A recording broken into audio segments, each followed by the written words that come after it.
উত্তর জেলার লোক জানে। ওর কোনো কাজ নাই, এখন ভরতপুর যেতে পারে না, কোনো জায়গায় যাওয়ার মতো মানসিকতা নাই। ঋতুপর্ণা সেনগুপ্ত সিজিও কমপ্লেক্সে আজ গিয়েছিলেন, সেখান থেকে বেরিয়ে আসেন তিনি এই মুহূর্তে। 1:45 নাগাদ তিনি সেখানে পৌঁছেছিলেন, এখন বাজে 6:45।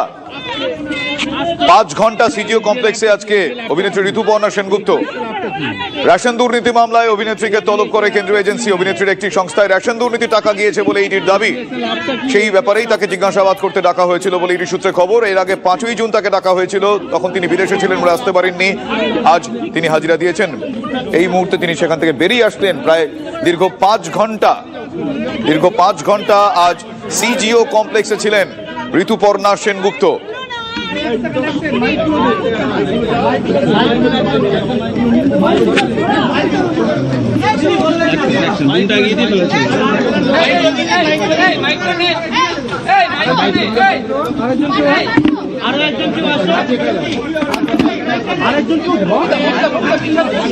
সিজিও কমপ্লেক্সে থেকে এই মুহূর্তে বেরিয়ে আসলেন ঋতুপর্ণা সেনগুপ্ত।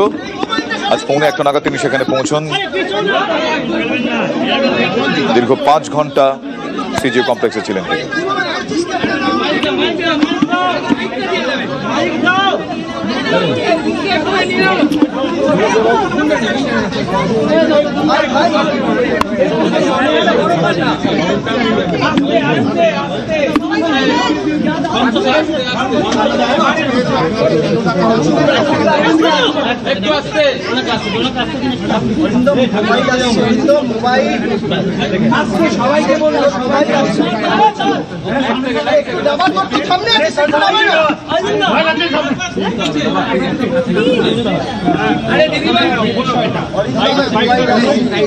সাংবাদিকদের মুখোমুখি ঋতুপর্ণা সেনগুপ্ত আজ সিজিও কমপ্লেক্সে তিনি গিয়েছিলেন।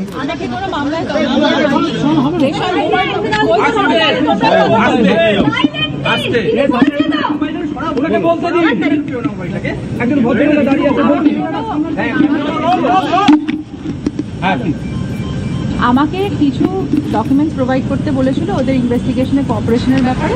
আমি প্রোভাইড করে দিয়েছি, দে আর হ্যাপি উইথ মাই কোঅপারেশন। এটাই হচ্ছে ব্যাপার। এই দুর্নীতির সাথে আমার কোনো কানেকশন নেই। একটা ডকুমেন্ট ওরা চেয়েছিল, আমি সেটা দিয়ে দিয়েছি, আমার অ্যাকাউন্টেন্টও দিয়ে দিয়েছি, আমরা ওদের বুঝিয়ে দিয়েছি এবং they are very happy with my cooperation. ওনারাও কোঅপারেট করেছেন, আমিও কোঅপারেট করেছি। 60 লক্ষ টাকার লেনদেন, একটা 60 লক্ষ টাকার লেনদেন। এর থেকে বেশি কিছু আমি এখন বলতে পারবো না। এরপরে যখন কিছু হবে আমি বলবো। কোনো লেনদেন কি হয়েছিল? কোনো ছবি করেছিলেন কি? ডিপার্টমেন্ট আর এটা আমাদের ব্যাপার। এখানে কোনো বাইরে আমরা কথা বলতে পারবো না, প্লিজ। আপনি কি আমার না কোনো টাকা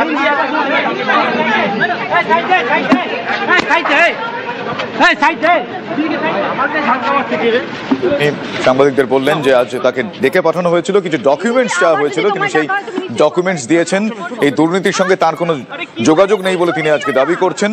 শুধু ডকুমেন্টস চেয়েছিলেন, তিনি সেই ডকুমেন্টস দিয়েছেন আজকে ইডি আধিকারিকদের এবং তিনি তাতে ইডি আধিকারিকরা সন্তুষ্ট।